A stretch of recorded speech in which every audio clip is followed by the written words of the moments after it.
So many studios have been built into churches, or you hear a lot of people recording their records in churches. What is it about a church that lends itself to recording? Is it just the room because it's made for because music is such a big component of services, or? Yeah, I think it's a couple things. A lot of those churches are built for, like, small scale but powerful vocal performances. I don't think they were really built with amplification in mind, so it's kind of cool like that too. But also, you can usually get a pretty big, gnarly drum sound, but with the technology today, you can get a big drum sound in a bigger room, but you can also tighten it up depending on how the mic placement is. So I think it offers a bigger room like that, if it's tuned right, I think offers a little bit more variation as far as the manipulation of vibration.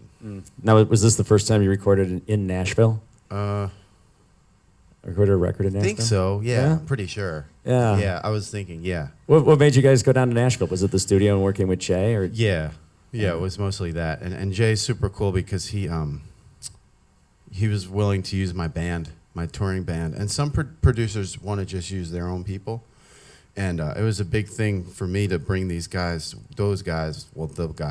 they're not here, but to bring people that I know with me, because we toured together in 2011. I thought they really played really well and worked hard, and I wanted to reward the experience with making a record. Yeah. So what was it like making a record with people who you know really well, and when you're on the road, you learn things about your band members. Is it more of a comfortable feeling than working with outside hired hands like that?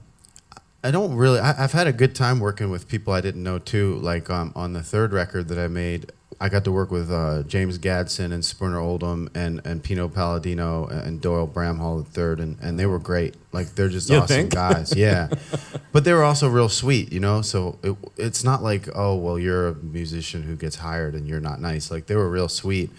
It was just for me, it was cool because my band, I feel comfortable with them, and I also think they bring something different than other people do, and. Yeah, I don't know, man. It was just fun. Yeah. Kinda. Yeah, just a good time. Yeah.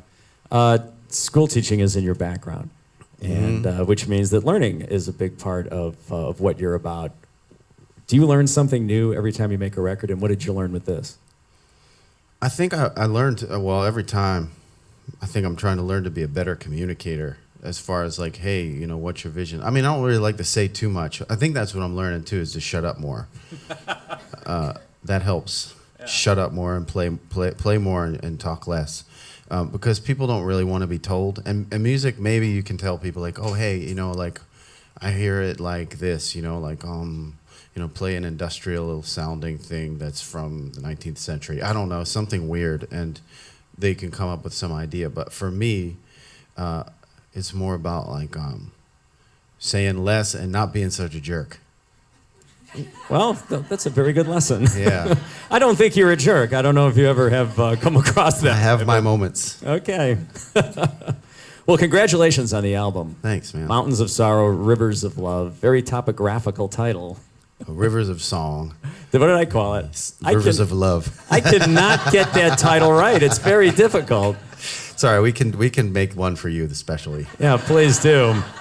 Well, my question was, it's a very topographical album title. Yeah. What does that mean? Well, it's a song really about Lee Von Helm, because we got a chance to do his Ramble in Woodstock, and indeed. And it was at a time when I was touring and I was really unhappy. And I wasn't really unhappy for any right reason. I was just, like, kind of busted up inside a little bit, and he wasn't well.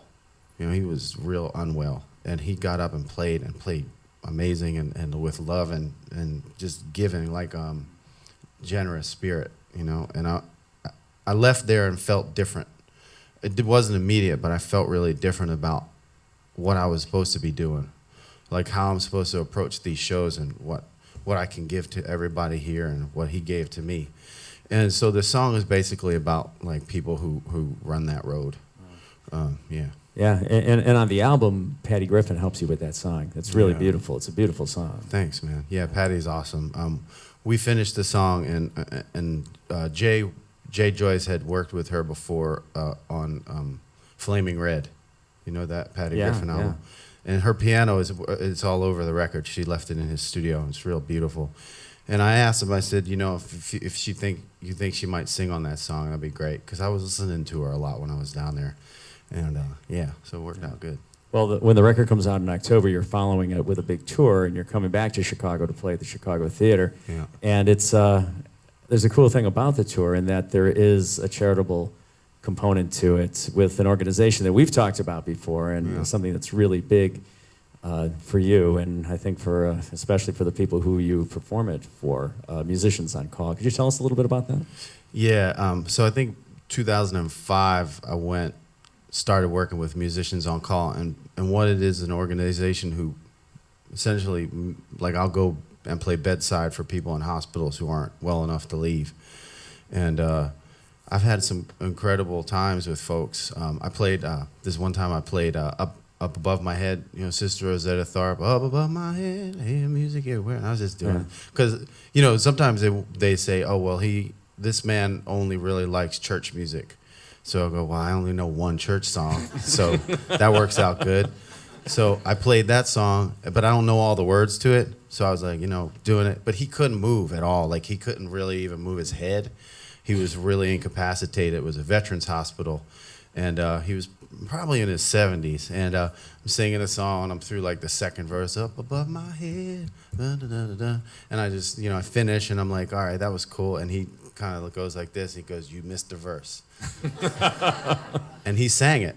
And we sang the song together. And this is a guy who they said hadn't really been talking much or moving around much. So those things, it's just like, it's like I don't even deserve to do what that was, whatever happened there. You know, like, that guy just rocked my world. Yeah, I know what that means. My dad's in a nursing home, and I've been down there where musicians, like local musicians in Florida where he is, just come in and play a few songs, or little kids come in and do something, and the whole mood of the entire facility just really picks up. So that's really a great thing that you do for that. Yeah. And you're giving $1 from each ticket sold to the organization, and that's pretty great. Hopefully we give a bunch of dollars. Yeah, I know, right?